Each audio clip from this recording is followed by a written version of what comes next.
चलो भाई देखो अब मैं क्या करता। बड़ी दोनों आदमी मोबाइल में लगो में का देखो त नहीं जा देखी तो मोबाइल बा हम का देखो ये फंस गया सीएम। ना का बा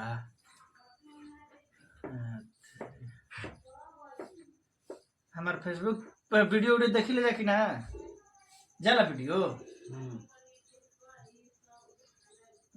अच्छा देखो तनी।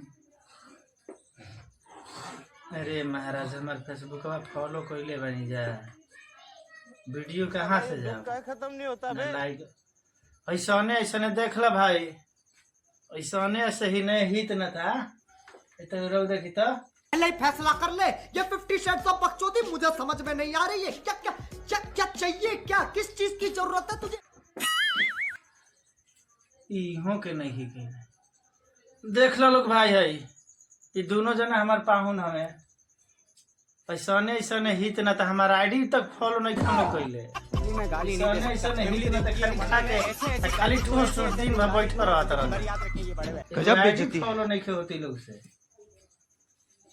अब बतावा लोग ऐसा ऐसा हित ना तक कर बाने देख लो ऐसा नहीं हित ना आगे ना बढ़ लो चाहेला अरे का दू पीस खिले बड़ा मार ए चुप रही ना खा के गाड़ी में निकल ले बड़ा निकाल ले बनी हम ए बतावा यहाँ सब गाड़ी ना फॉलो करे का भाई ऐसा के कर हित ना ता बाणन बताइयो लोग कमेंट में ना ओकरा बाद राइड फॉलो देख लो काल्हे मछली खिले बनी खसी खाए के अभी कहता ने हे रहन पे कोई खसी खियाई बतावा लोग